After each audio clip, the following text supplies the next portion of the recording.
un art aussi, et parfait, mais ce même art par quoi le papillon compose l'armoirie de ses ailes et le réséda son parfum. Et voilà cet habitant de la terre qui, un jour, comme Wagner l'écrit si justement à propos de Beethoven, a entendu une voix lui dire « Aujourd'hui, aujourd'hui même, tu seras avec moi dans le paradis. » Il y est déjà. Avec moi, c'est-à-dire avec Dieu. Dans un cabinet garni de livres, éclairé à la lumière électrique, voilé par une double paire de rideaux, chauffé par un radiateur, il est facile à l'humaniste de garder son indépendance et de produire des œufs de porcelaine. Mais un poète qui a à s'arranger de la création, il lui faut tard ou tôt s'arranger avec le Créateur. Ainsi, Francis Jammes, qui, un jour au milieu de la forêt, peut-être cette forêt de notre vie dont parle Dante, a entendu la cloche de l'église, habillée de feuilles.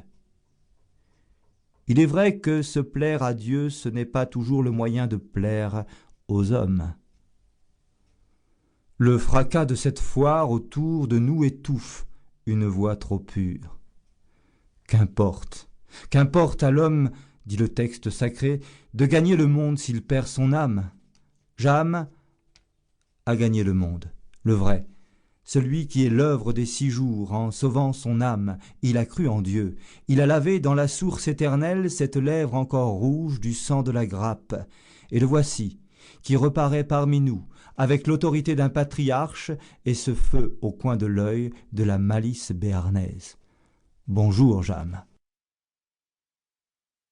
Octobre 1937. La mort de Francis Jammes. Francis Jammes est mort hier.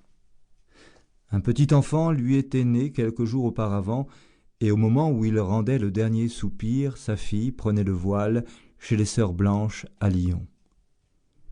Nous étions nés la même année, et pendant 40 ans, quoique séparés par la distance, nous avons partagé le même pain, et nos cœurs ont battu ensemble.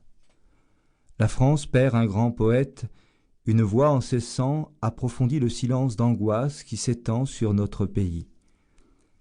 Je ne viens pas ici faire de la critique littéraire.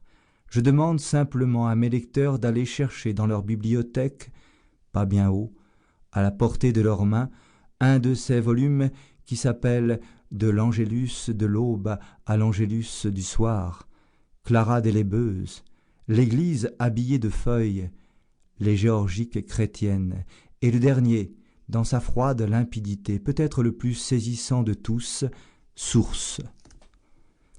Il ne s'agit pas d'un poète dans le sens professionnel du mot. Il ne s'agit pas de prosodie, il ne s'agit pas d'écriture, il s'agit d'une voix. Et jamais accent plus pur et plus naturel ne s'était élevé de notre terre chrétienne et baptisée. Le vers de Francis Jammes, dans ses premiers poèmes surtout, c'est comme une cloche.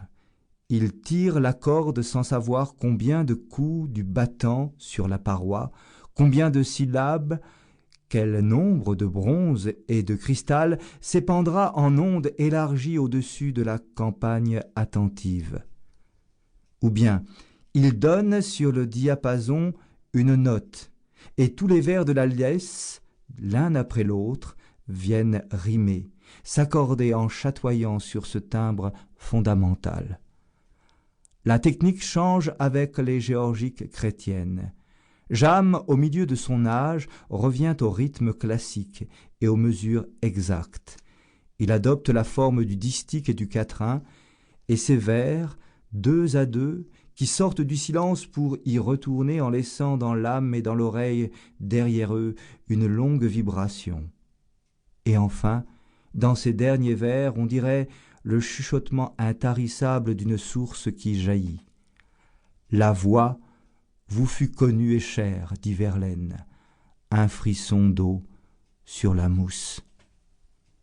Elle s'est tue. Les hommes distraits et inattentifs ne l'ont pas toujours écoutée, mais Dieu l'a entendue. Dans un coin obscur,